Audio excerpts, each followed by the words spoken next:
But first, 7:30 has obtained exclusive material allegedly showing evidence of war crimes at the end of the Sri Lankan Civil War 2 years ago.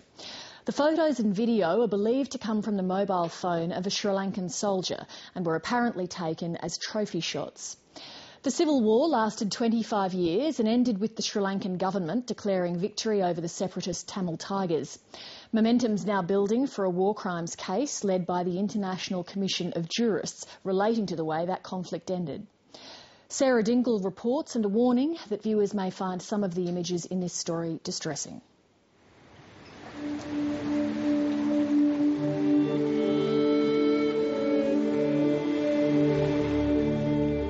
The tropical island of Sri Lanka has some of the most beautiful beaches and jungles in Asia. But this idyllic setting was shattered in 1983 when civil war erupted between the majority Sinhalese population and the ethnic Tamil minority.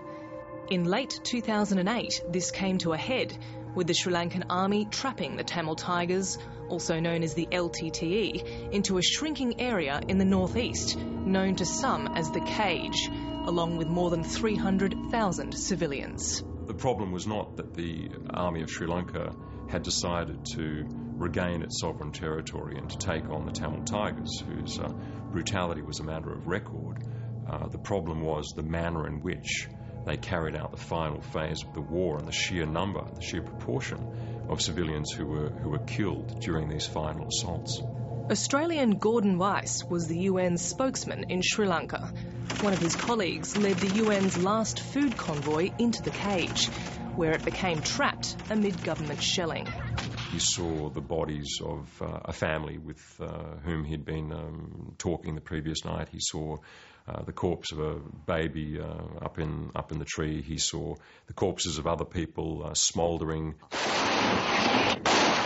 A UN panel report into the final stages of the war says the government repeatedly shelled hospitals and its own no-fire zones where it had encouraged civilians to gather. It finds both sides potentially guilty of war crimes, but accuses the Sri Lankan government of responsibility for the majority of civilian deaths, which numbered up to 40,000 people. There have been people without limbs, people who have lost their legs and arms and things like that. Father Pancras Jordan is a Dominican priest of Tamil origin, based in Brisbane. He went back to Sri Lanka in the final months of the war, visiting hospitals to search for friends among the survivors fleeing the war zone. Father Jordan says atrocities were committed by both sides, but the vast majority of deaths were caused by the Sri Lankan government's shelling. I have visited so many wards in hospital, and they told me the story how people have been dying because of the bombing every day, day and night. More than 2 years later, 7:30 has obtained images purporting to show the closed final conflict zone. All these soldiers had mobile telephones and all of them took trophy photographs, and all of these trophy photographs began emerging, in the months and years since the end of the war.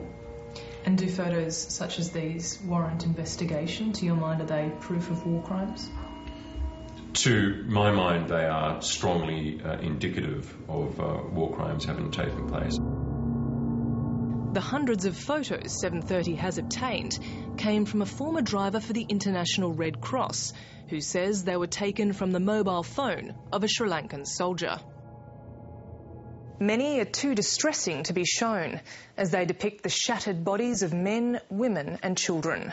One common pattern is that the female bodies of either Tamil Tiger fighters or civilians have been stripped. It's unclear whether these were assaults before death or occurred afterwards as trophy photographs. 7:30 also obtained this video, which appears to be a man being tortured by soldiers.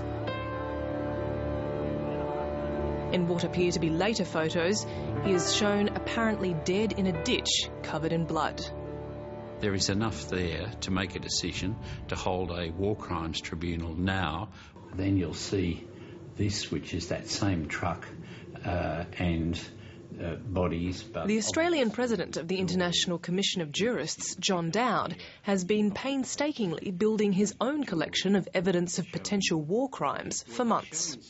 There were people here being slaughtered with the eyes of the world knowing. The purposes of collecting evidence is A, to intimidate those who might yet commit offences on people still held in custody, and secondly, to take statements that can be tendered and used in a war crimes tribunal if it is set up.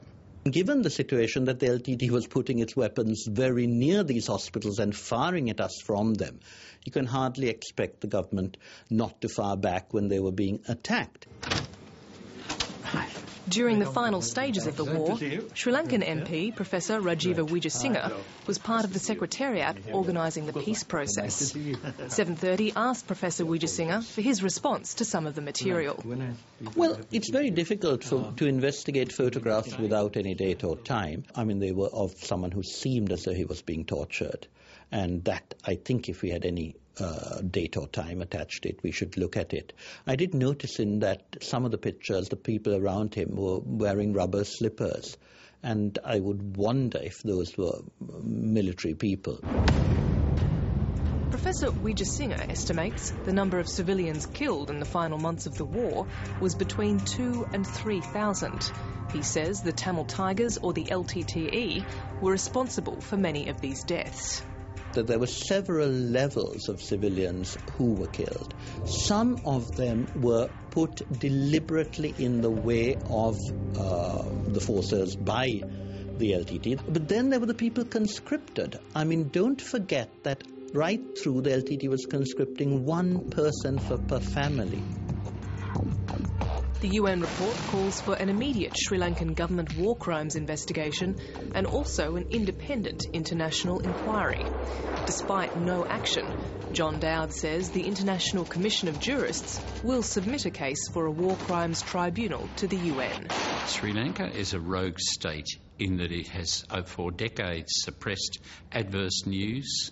It denies anything being wrong despite clear evidence that serious humanitarian disasters and war crimes were committed.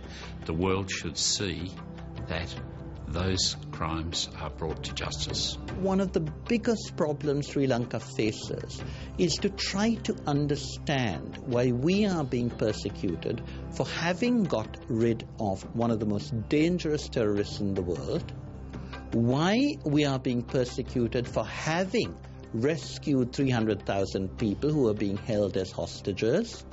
If the truth is not going to be accepted, I feel there won't be any reconciliation.